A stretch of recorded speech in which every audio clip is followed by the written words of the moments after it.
It's 67 words long, it's 100 years old, and it changed the course of history for the Middle East and the Jewish people. The Balfour Declaration, the expression of the British government's support for a Jewish home in Palestine, was sent by British Foreign Secretary Arthur Balfour to the second Lord Rothschild. I'm here in Buckinghamshire at Waddesdon Manor to speak with the fourth Lord Rothschild about the Balfour Declaration, what it means for Britain, for the Jewish people and the Rothschild family. The Foreign Office, November the 2nd, 1917. Dear Lord Rothschild, I have much pleasure in conveying to you, on behalf of His Majesty's Government, the following declaration of sympathy with Jewish Zionist aspirations, which has been submitted to and approved by the Cabinet. So it's possibly the most famous letter in modern Jewish history, and it begins with 3 words, Dear Lord Rothschild. Why was it that this letter was sent by the Foreign Secretary to your great-uncle Walter? It's an interesting question because he was really interested in ornithology, although he became interested in Zionism. I think the reason was this, that it was primarily a movement from Eastern Europe, but they didn't clarify who was in charge of that movement. And in addition, it was, after all, in Great Britain. So they felt that the Rothschild family should be the one to whom it was addressed. And Walter was Lord Rothschild, and he was a Zionist. And those really are the background reasons. So Walter received the Balfour Declaration, and I have a copy here. And I wonder if I could possibly ask you to read it for us. Yes, indeed. Yeah. I'm going to put on my spectacles to make sure I read it accurately.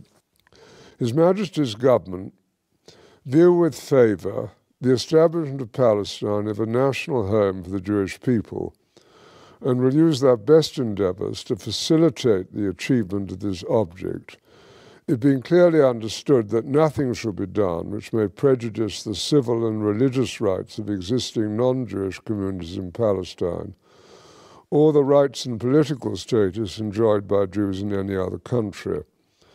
I should be grateful if you would bring this declaration to the knowledge of the Zionist Federation. Yours, Arthur Balfour. And here it is, the Balfour Declaration. What do you feel when you see it here?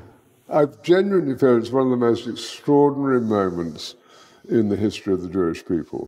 If you think it took 3,000 years to get to this.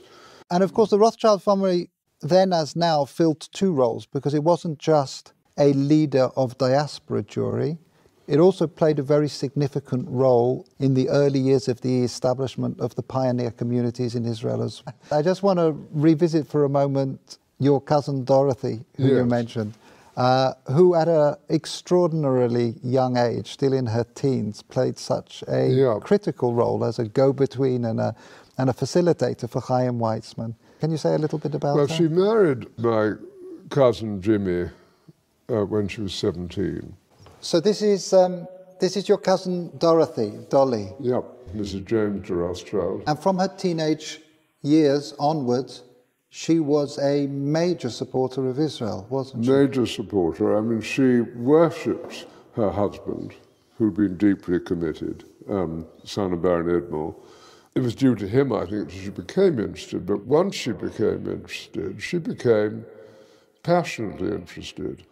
After his death, she became even more committed. She just wanted to carry out his wishes and what he cared deeply about.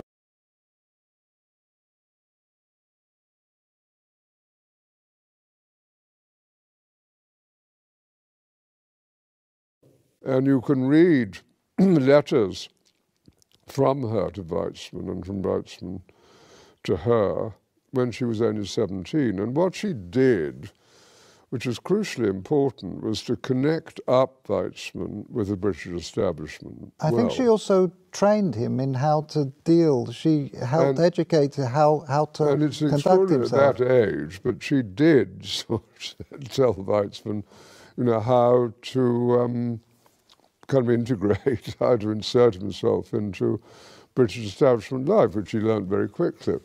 So I'm here in the Waddesdon Manor archives, where there is a treasure trove of remarkable documents from the time of the Balfour Declaration.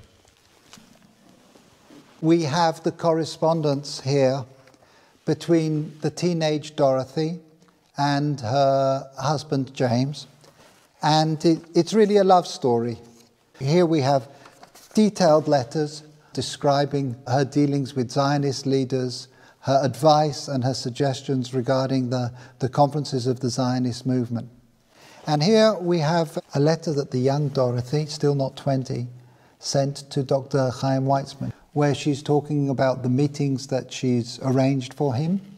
And as we've heard, she was helpful in training and preparing him to enter into the highest echelons of British society to advance the cause of the Zionist movement. She was an important character.